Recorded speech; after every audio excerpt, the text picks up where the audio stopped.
Dun, dun, dun, dun.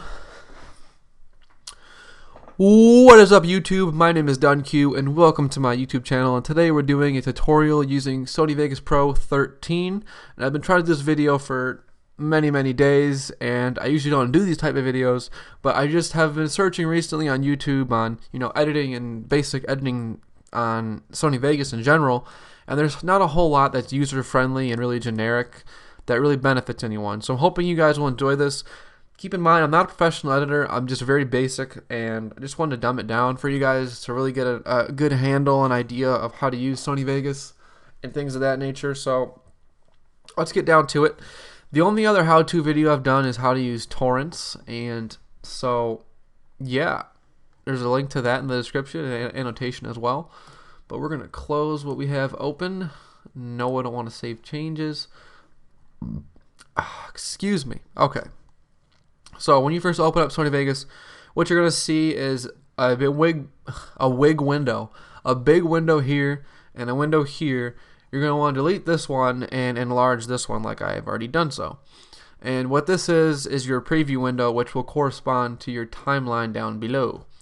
So let's just work, from left to right. So project media just basically shows everything you have imported into Vegas, which is blank because I obviously have nothing imported into Vegas. Explorer is the same thing as your Explorer on Windows. Don't know why they have that imported. It just lets you access everything on your computer. Transitions, these are kind of cool, kind of quirky. They're really silly. I mean, it just depends on how you use them. They don't look that great when you look at some of the ones they have to offer. They're just really cheesy, So the Flash, that one's not too bad, but it just depends, I guess, on how you use them and where you want to implement them into your video. Enough blabbering on about those. Video effects. This is where the fun stuff occurs. So all the items you see in the left-hand side are all the editing effects that you can use, plugins that are default with the program. You can add your own plugins, but I don't really feel like doing that. I'm not really sure you really need them to get the basics of editing anyway. So there's that. And media generators is kinda sorta useless. You use it for credits and I want to say titles, text, silly stuff like that. You don't really use it. I'm assuming you use this kind of stuff for like intros and probably green screens and vlogs, stuff like that. But we're not going to be using media generators. We're going to be using just video FX, really, because it's all you really need to use to really get a handle of what's going on. So you can just use an untitled project. You can name it, save it later. Also, if you're wondering, I'm also going to be showing you guys the best rendering and project settings here shortly. So what we're going to do, I'm sorry, I'm losing my ability to speak, I guess, since I've done this video 100 times and had to redo it. We're going to import my Battlefield Hardline beta first shot. And in case you guys haven't noticed, I don't usually do tutorials. I usually just do gaming videos, and here's an example of a clip right here. Boom. Reaction's priceless. That was my first shot on the beta. It's a pretty old clip, and enough about that, because, it's not really relevant. Anyhow, this first portion of the file, which is labeled in blue, indicated by numero uno, that's the video portion, which is what we can see in the preview window up above. And then on the bottom is in red, and that's our audio waves. And you can tell in the video when things happen, when there's noise, and when there's a shot, or when someone's screaming, like myself. And then what I like about Sony Vegas Pro 13, this version, it shows in yellow what you have selected. In previous versions, it didn't show that, so it's kind of confusing at times when you were like messing with portions of your file and cutting it. What you actually had selected, it was kind of hard to tell. But yeah, so let's get down to it. What we're first going to do is, when you put a clip in, you're going to want to right click this, hit properties, disable resample, and maintain aspect ratio. And what that does is basically, in layman's terms, lets you modify your file to a way in which is easy to manipulate, and it won't be limited. So I know that wasn't the best layman's terms, but that just basically let it be easier to edit. That's the best way I can put it. It's easier to edit if you disable resample and uncheck make an aspect ratio. So moving on, what you want to do when you have a file first and you want it to look professional is fade it in. So when we play this from the beginning, it kind of fades in, but the intro already fades in. And then when you have a clip going out, you usually want to fade it out. So it slowly fades to black, which is nice. It just looks good. It's professional. And so a couple short keys. I'll just explain what all this stuff is. This is record for recording. You can actually, or I can actually, or anyone can actually record their voice into Vegas with using a microphone or headset. And then this will just loop your playback. This plays from the beginning of the clip. This plays from where the cursor is now. This pauses it, stops it. Go to start, go to end, previous frame by frame. It takes forever, or you can go frame by frame up here. Same exact function of that key. And then if you want to speed up your clip to where I hit the shot, and another thing about the event in your shot is, so I just shot the bullet, it's traveling to the helicopter now. I can hit the M key, and the M as in mom will display a marker, and you can label the marker, but it doesn't really matter. I don't usually do that. You just usually know where it is and what it's done for. And then we can, if you would like to, the whole portion of the clip where I'm fiddling around with my settings, you can hit the S key and it will split it into 2 pieces. And if you split it again, it'll split into 2 more pieces, and so on and so forth. And let's say I want it to be split as soon as I get out of the settings, which is like right here. Ish. Here-ish. Yeah. Split it there. And then we can take this portion of the clip, let's drag this out just so you can get a better visual. And then if you click on the very bottom of your timeline and you go towards the end, it will zoom in and allow you to better see what's happening, and it just gives you a more better view. So if you want to speed up or slow down a clip, speeding it up will obviously get rid of some silly events, or if you just want to speed up a portion and get to another point in the video later, you just hit Control and you can compress it down into the smallest, which is super fast, or you can just compress it down a good amount. And then we can zoom back out and drag this back, but our marker is actually pointless now, so we can hit delete there. Ooh, excuse me. So if we watch this in full time from this point in time. Fixing my controls. I don't want to fucking crouch with fucking circle. How the fuck do you change it? Yep. That basically is pretty self-explanatory. It just kind of zipped through that, but it wasn't really fast enough in my opinion. It should be faster. And if you want, excuse me, again. If you realize when you do the speeding up or slowing down, the compression or dragging of a clip, it will affect the audio. So if you want to get rid of audio, especially when you do it in slow-mo, it really is really nasty because well, I'll just demonstrate. So the shot occurs where?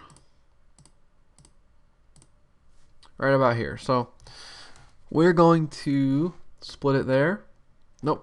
Nope, don't do that. We're going to split at the marker and slow-mo to there. So we're going to move this, click this Control and drag away, and it will drag the clip. And just take a good listen and see if you can know what I'm talking about.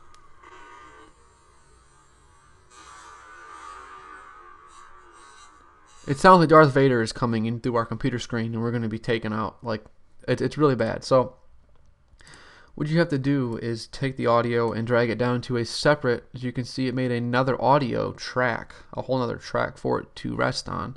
And then you can actually right click, if it'll let me, and delete the track, and now that audio just is gone. So now when you watch the clip, I'm running up to the helicopter,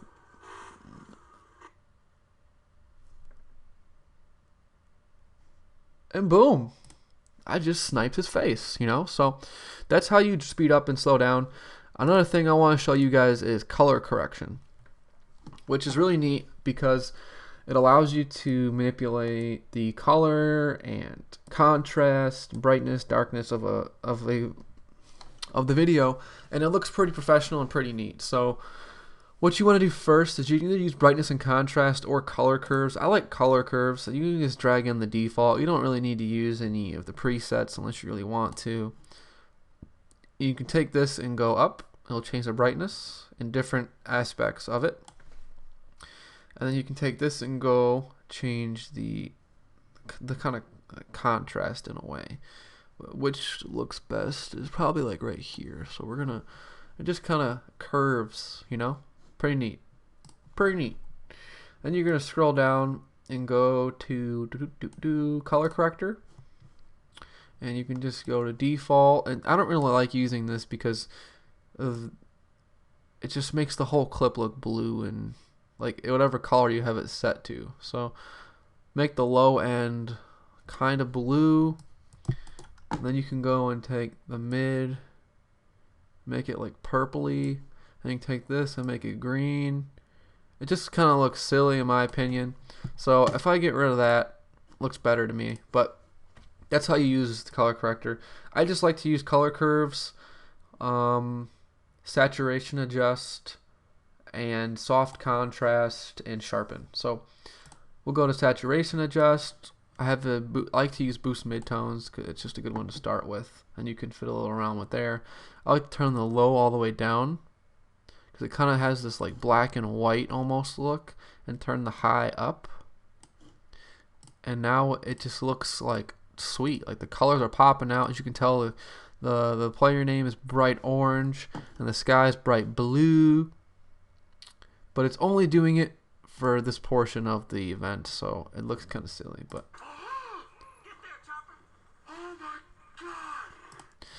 that's saturation adjust along with color curves. And then you can do this contrast. Yeah, it just kind of makes it blurry in a way, and then you can like really tell what's going on if you do this. And then diffusion doesn't really do a whole lot. I probably have to have contrast up to make that really work. Yeah, some of these really change it, some don't.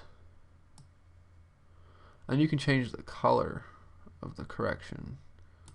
Have it set to red. Yeah. It looks pretty good. And then something that's kind of neat is sharpen. You don't really want to put too much of this because it just, like, it makes it really like sharp. That's the best way I can describe it. Like if you turn it down, it's none, and if you go a lot, you start to see it's like, put it to full, it's like, it looks like some kind of like painting, like a colored pencil. But yeah, it just kind of makes it really detailed and like pop out. But yeah, I don't really use sharpen that much, just because it kind of makes it long. Like whatever, all the video effects that you add in, like depending on how much you add to your clip, it will take a long time to render. So I basically showed you guys how to fade in and out. You know, if you want to fade this, it's in slow-mo. Get the shot, it fades out, pretty neat. You can fade it in, you can fade it out, pretty cool. And then you can also cut and speed up and slow down, color correct. And the last thing I'm going to show you is, the last two things I'm going to show you. Where is the project properties? So YouTube does not take a frame rate of 60 frames per second, contrary to many people's beliefs. It only takes 30. So rendering in anything above 29.970, which is 30 frames per second, is really pointless and a waste of your time. So you want it set to 29.9 for 30 frames per second. Make sure that your quality for resolution rendering is best. Leave everything else alone. And then audio, it should be already good. I don't see why you'd ever have to mess with that. Leave that alone. Summary, leave that alone. Yeah, properties, just make sure you're recording in 30 frames per second in HD. 720 30p is 30 frames per second. And then you can hit apply and whatnot. But the big thing, the big thing, is going to render. And if you don't know what render means, it just means, you know, formulate and compress into one file. So it's just, this is the process of making the video. What I like to use is the 6 megabytes per second HD 720 30p, because this one is in 1080. You can use 1080 too. It just takes longer. So I'll just show you my 6 and the 720 one. Include audio, obviously, unless you don't want to have your audio in there. You go to video. This will always be set to 90 until you change it when you go to render. For some reason, maybe if I saved it, it won't do that, but that's just my routine, is making that 100. It's just having something to do when I render, I guess. And then make sure it's 30. I just leave that at 3. I leave everything else alone. Bitrate, some people change their bitrate. I just like it the way it is because it's already preset and nice and easy to work with. And when you go to project, your rendering quality, you can use project settings, but I like to click best just to be sure that it's in its best. And then you can go ahead and hit render, but I'm not going to do that because I don't have a clip rendered. I've already, you know, ruined this. Also want to show you guys how to use text. So if you want text to go over your clip, you have to insert it, and once you have the text that says Dunn rules with a Z, and I can actually have text in here somewhere, so yeah, Dunn rules. If I want that over this, as you can see, it's not showing up the video of the gameplay, so you actually have to insert another video track, put that over the top, and now it says Dunn rules over top of the clip. So there you have it. And that's all I'm covering for today. If you guys want some more advanced editing, let me know in the comments. Be sure to give this video a like. Let me know what you guys thought of it. If you think you're going to be a better editor than me, you go ahead and tell me. This has been Dunn, guys. I'm out of here. Have a good one. Deuces.